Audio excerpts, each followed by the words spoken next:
नमस्कार. महाराष्ट्रातील शेतकऱ्यांसाठी एक मोठी आणि महत्त्वाची माहिती समोर आली आहे. राज्य सरकारकडून पुण्यश्लोक अहिल्यादेवी होळकर शेतकरी कर्जमुक्ती योजना 2026 राबवण्याबाबत तयारी सुरू असून पात्र शेतकऱ्यांना या योजनेचा लाभ मिळण्यासाठी काही महत्त्वाच्या प्रक्रिया पूर्ण करणे आवश्यक आहे. आजच्या व्हिडिओमध्ये आपण जाणून घेणार आहोत योजनेचा लाभ कोणाला मिळू शकतो, कोणती कागदपत्रे आवश्यक आहे, आधार लिंक, KYC आणि ॲग्रीस्टॉक नोंदणी का महत्त्वाची आहे व मृत शेतकऱ्यांच्या वारसांनी कोणती प्रक्रिया पूर्ण करावी. चला व्हिडिओ सुरू करूया. सर्वप्रथम तुमच्या आधार कार्ड मोबाईल नंबरशी लिंक असणे गरजेचे आहे, कारण भविष्यातील पडताळणी आणि OTP प्रक्रियेसाठी नोंदणीकृत मोबाईल नंबर आवश्यक ठरणार आहे.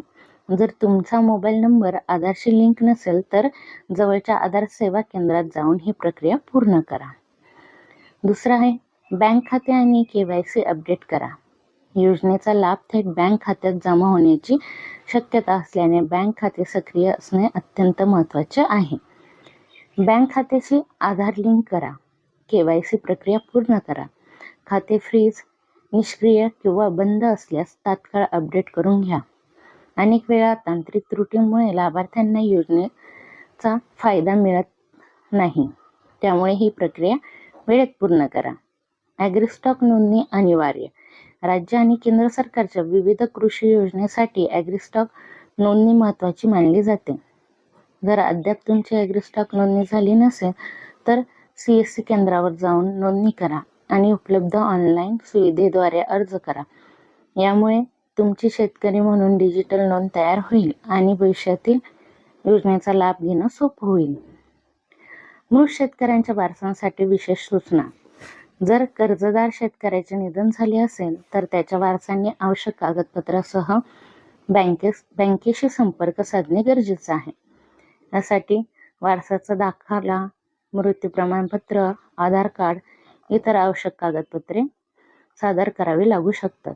संबंधित बँकेच्या सूचनेनुसार प्रक्रिया पूर्ण करावी. आता आवश्यक कागदपत्रे. योजनेसाठी काही आवश्यक कागदपत्रे तयार ठेवावी.